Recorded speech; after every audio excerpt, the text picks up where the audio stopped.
So if we know that 95% of communication, of learning, comes from the visual and the auditory side of our senses, then why aren't we combining the two and doing a Zoom call?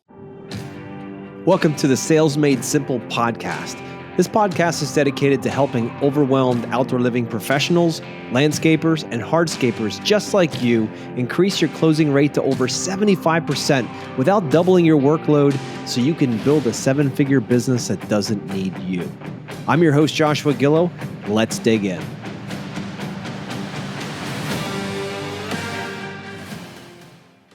Hello, everybody, and welcome back. If you didn't hear last week's episode with Sam Rankin from Etch Outdoor, definitely go back and listen to it. He dropped a ton of great nuggets in there about terms with projects and exactly how to make sure that you're managing your client in the most effective way so you're never hung at the end of the project with a big fat bill that the client has tons of leverage over you and you're stuck with just kind of sitting there and hoping and praying that they're going to pay you. So go back and listen to that episode. What I want to jump on this week is I want to get into, he mentioned something in there and I want to dive deeper into it about when you are presenting your proposal and or even doing your discovery meeting process through your sales process.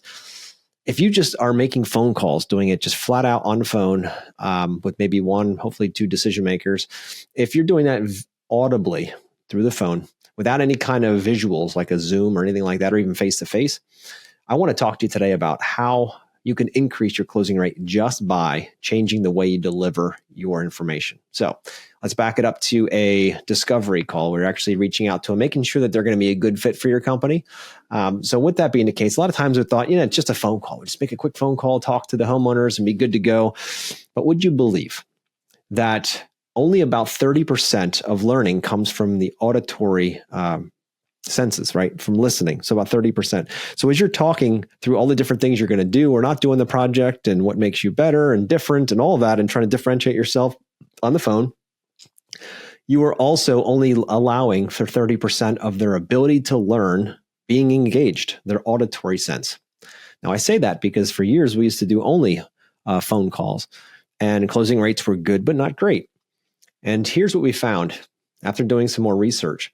There's this whole concept of 65% of humans learn through visual, through their eyes, visual cues, things they can see, body language, tonalities, and they can see all that different stuff, right? 65% of learning comes from the visual side. Only 30% is auditory and 5% kinesthetic. That's where you actually touch things, like you're actually doing things, touching things, moving things. That's what you do with like products and things like that later in your sales cycle. But if you could think about that, visual and auditory make up 95% of human learning is within those two modalities through the eyes and through the ears. If you're only making a phone call and all they can do is hear you, think about how much you're leaving on the table. 65% of human learning is done through the eyes. So you're taking that right off the table by only making phone calls. So here's a suggestion. What if you would upgrade and say, look, we're going to do Zoom calls instead with your customers for your discovery calls and for your proposals and all that kind of stuff, instead of just a phone call discussing and describing what you're going to do, what's included, what's not included, all of those things. This is what it is. This is a non-scientific approach, but this is something that's been shown over and over to be most of the time accurate. So if we know that 95% of communication, of learning, comes from the visual and the auditory side of our senses, then why aren't we combining the two and doing a Zoom call? Why are we still going back to those phone calls?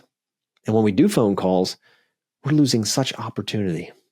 I can't say this enough, listeners. If you've always done it that way, if you've always done phone calls and it seems scary to jump on a Zoom conversation because you're doing them in a place that either doesn't have a nice backdrop, or you just don't like getting on a Zoom call, or you're just, let's face it. I know when I first started, I was very self-conscious being on camera. It was something that did not come naturally to me. It was something I fought, man. It was tough.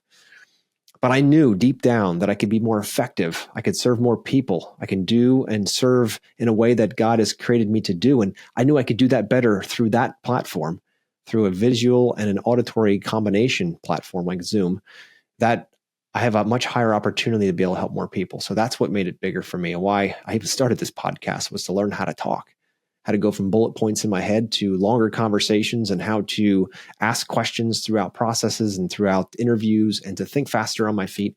all of that extrapolates into how I approach everything in life.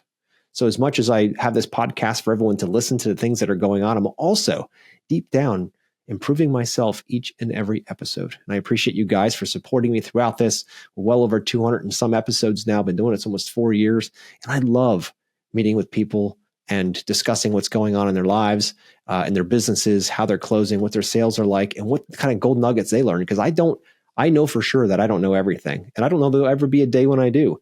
But each day to grow just a little bit. And that's what I want to offer you this challenge. This is an opportunity for you to grow just a little bit more by considering the next time you take a call with a client to do it via Zoom.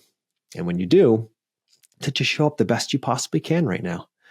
And that's the cool part. Just show up and start. Your closing rates will go up, and you don't even have to learn any sales processes or systems. That's just a simple, easy softball for you to be able to jump into. And most Zoom accounts give you at least, I think it's 45 minutes now. And you don't even have to buy Zoom. And if you want better, then you can purchase it. This allows you to get on there and to be able to serve people at a higher level. There's also something else that he talked about on there. It's how you set terms, setting expectations. It's a very common thread here on this podcast about setting expectations. And if you have a very clear set of expectations set, terms set for how you're going to be paid throughout the project, it's going to take the pressure off of you significantly, right? The last thing you want to do is go out there and meet with clients and then go out and build this project after signing. And the client, you get 50% up front, 30% up front, whatever it is, and you're holding your breath at the end of the project because you're waiting for that client to pay.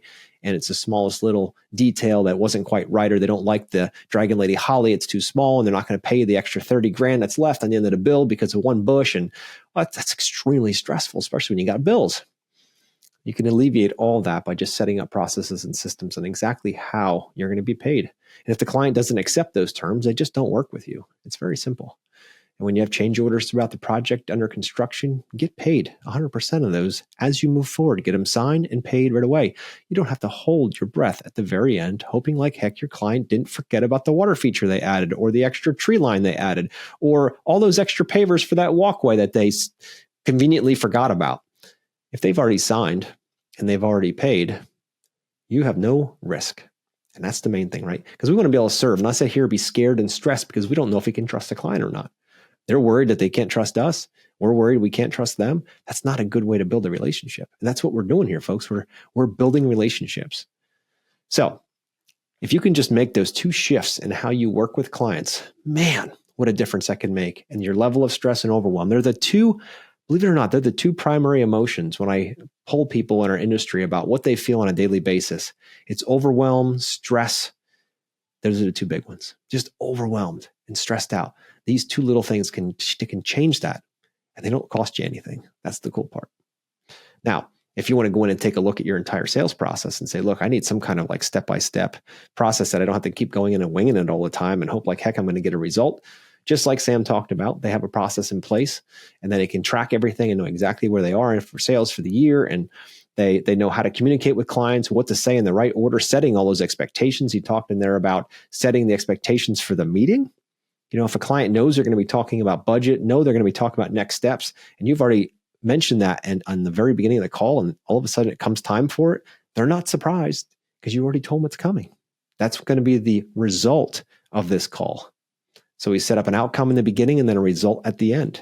It's a very clear step-by-step process to make sure that happens. So you can be most effective as a sales professional and only spend time with the people who truly want, need, and desire you. Not out there chasing everybody else who's just looking for a quick bid so they can compare it to the other two dingbats that they found that are going to screw up their backyard and end up causing them a lot of pain in the future, right? We all know that that's going to happen to some people. Let's make sure that you stand out significantly different when you set your proposal and you meet with your clients. Let's make sure that you look completely different. You feel completely different to those clients, that they're willing to open their checkbook further, pay you what you're worth, to make sure they're not wasting your time, that you can be profitable in this project and every other project after it. So if you need help with systems like that for your sales team or for yourself, or you're looking to go from an owner operator and hire a salesperson and don't know how to do it, and don't know how to transfer that knowledge or that ability to close, that's what we do. We help sales teams in our industry all the time do exactly that. So book a call here. You'll see the link down here in the show notes. I'd love to help you through that. Discover what you're doing now, how to improve it, so you can go out there and be more effective as a sales professional and serve more clients and build amazing backyards, guys. Thanks for listening. Talk to you next week.